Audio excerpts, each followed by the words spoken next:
So today we're going to talk about posing and how important it is to make sure that you're able to present all your hard work on stage after you've spent months of dieting and training and getting your body to look perfect. You want to be able to display it and make sure that your posing is going to enhance your physique and display all that hard work. It really can make or break you on stage, and can sometimes cost you shows. Even if you're got the best physique on stage, you might not present it correctly and someone else will have an advantage over you. So we're gonna go over some do's and don'ts, and then also have a demonstration of some basic posing techniques to make sure that you are ready to display everything the best you can. So I'm going to talk a little bit about some of the posing do's that we want to focus on while we're preparing for the stage and when you're on stage. Leading up to the stage, you want to make sure you practice your routine. I suggest to my clients 5 minutes, at least 5 minutes every day. And that's just to run through your motions, because the more you practice, the more natural it's going to feel, and then that's going to translate on the stage as confidence. The more flawless and confident you are in your movements, to where you're not even thinking about them, you're going to appear confident on stage. So practice. Another do that you want to make sure that you do on stage is smile and have good energy, and really over accentuate that. You don't need to just keep a perma grin on your face, but you want to make sure your expressions are happy, and you can change them around, and use your eyes, convey things to the judges while you're down there, and make eye contact. You want to make sure you scan the judges while you're in your poses and really give them something to look at you. Give them a reason.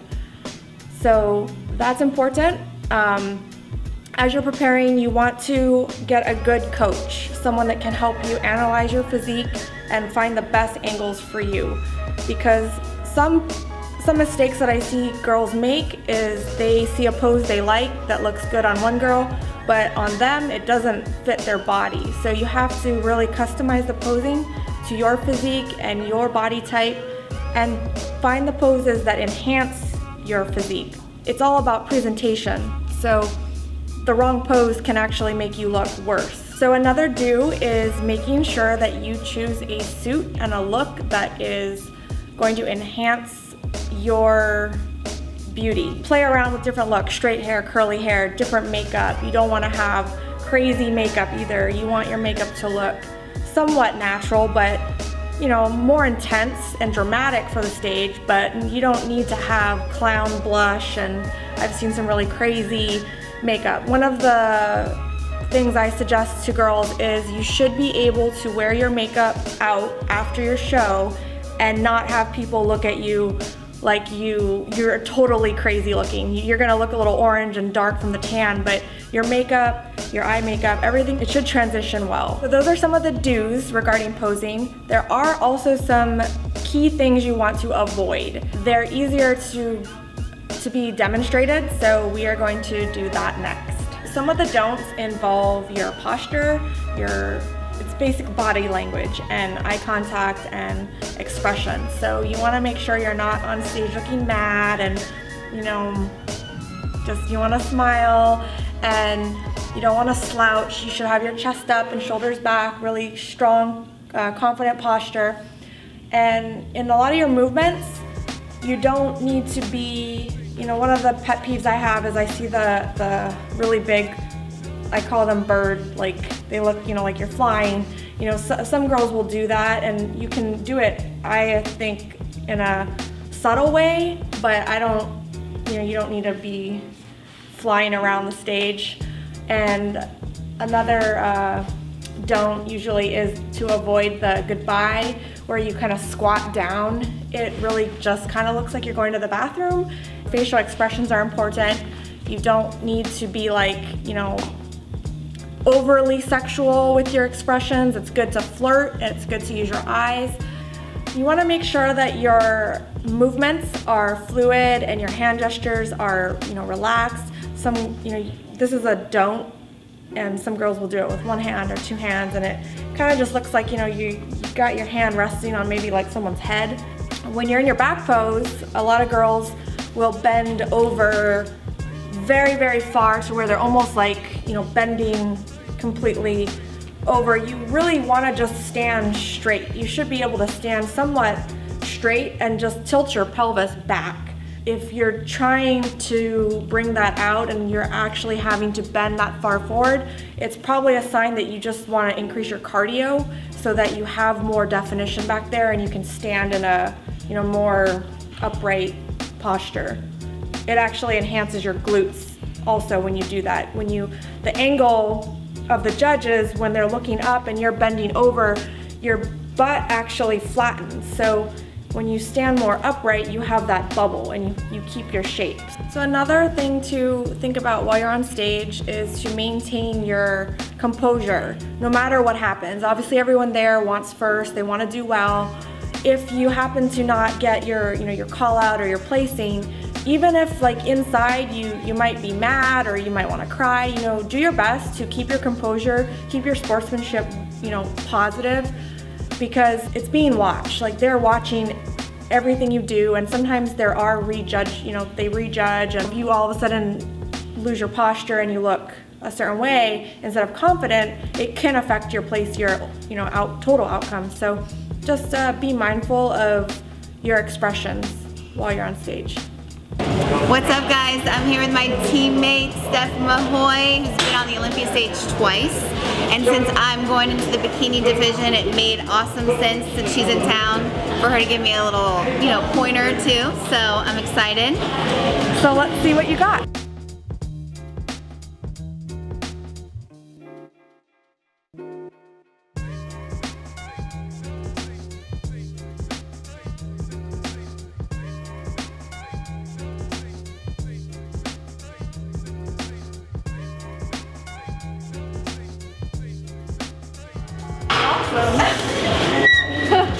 You guys heard it, she said it was awesome. She's fluid, you're very fluid, your poses are really good. I think that definitely is the right call to hide the muscle.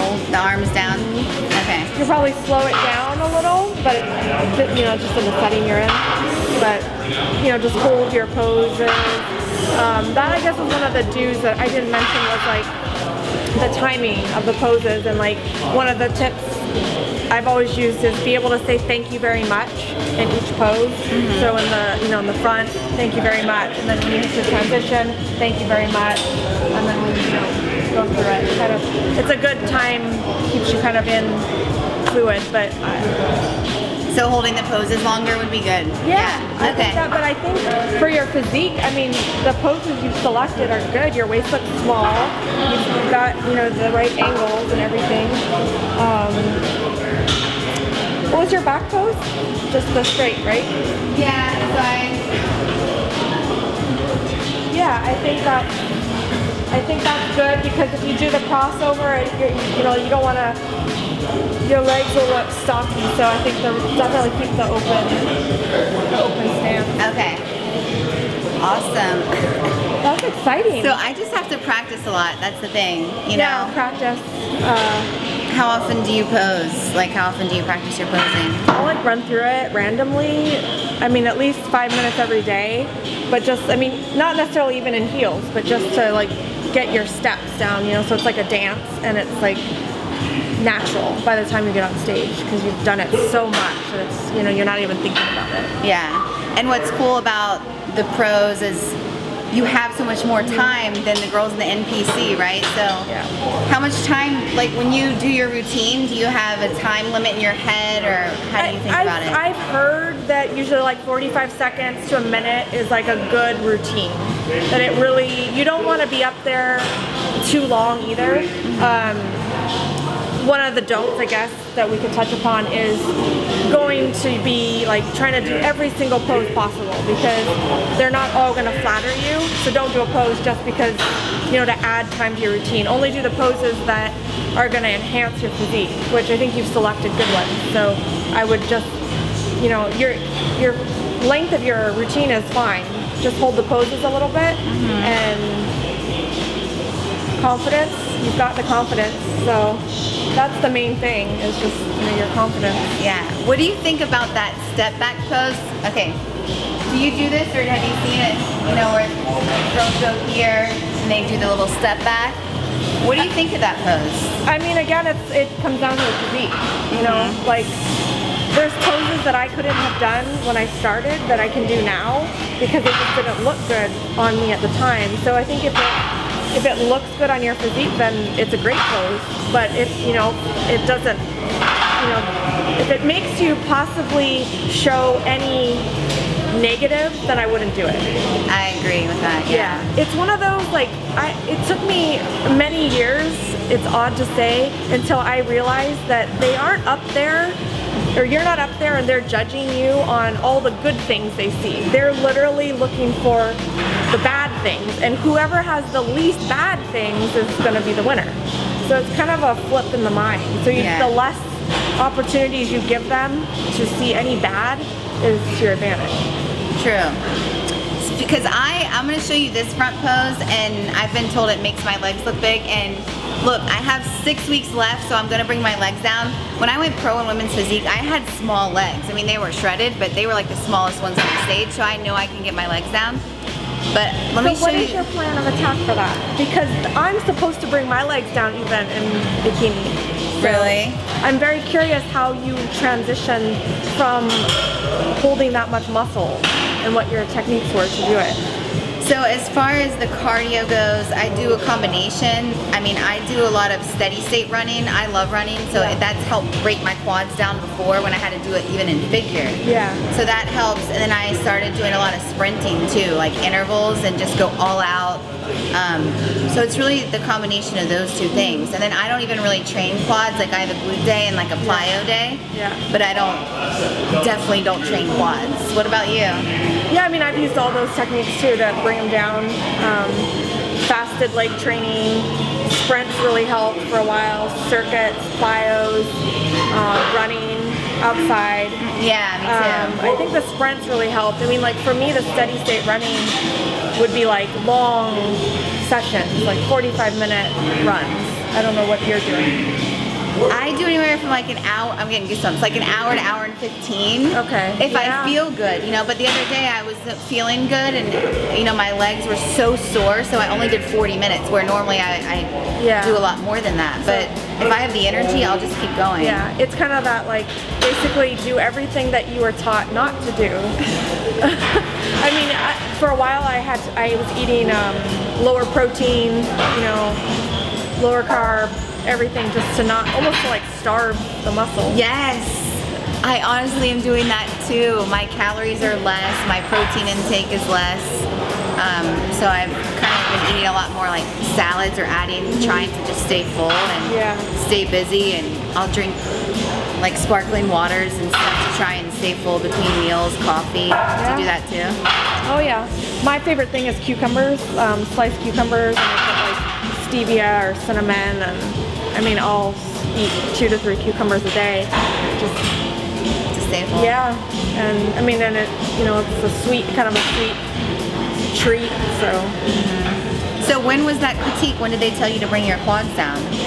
Is that recently? Oh, I mean, well, this year, yes, but I mean, I've always had dense muscle, even when my legs have been small.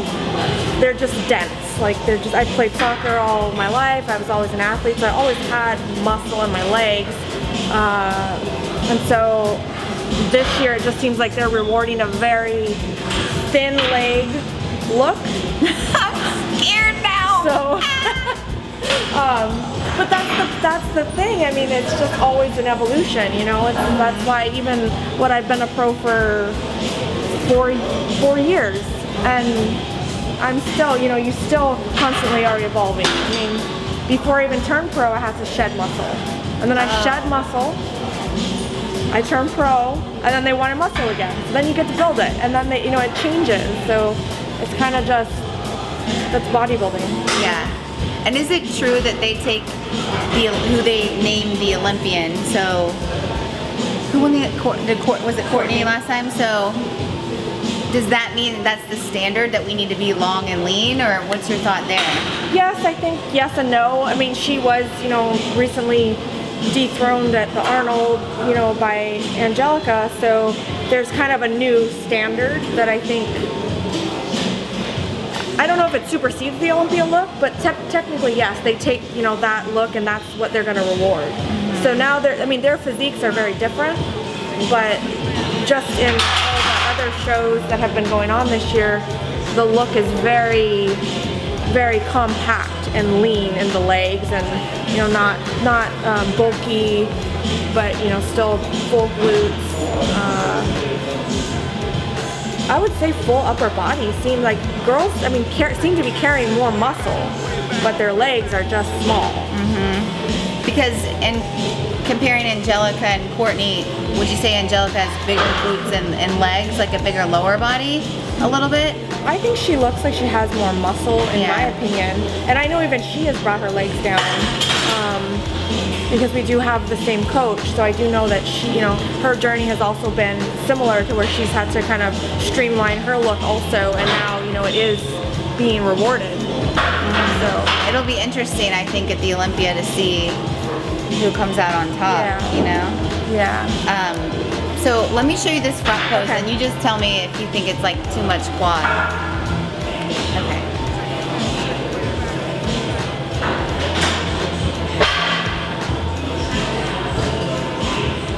Yeah, I think your waist is super small, but I mean, I'm wondering if you bring this leg in. I've seen some girls that have more muscle, like almost more in front too.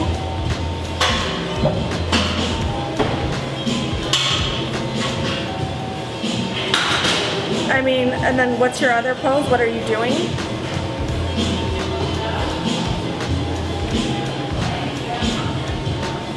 And then go to the other, the other option. Bring the back leg low and twist back. I mean, I think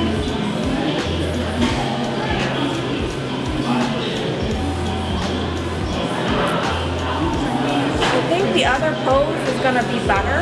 I think this makes your waist look really small, and I don't think it's a bad option. Like I said, these will come down, and I think when they come down and how small my waist gets, it could be good. But I have to wait. Yeah, I mean, you have to wait because when you have all that muscle, if you're eating carbs, all of that stuff's going to matter too in your water.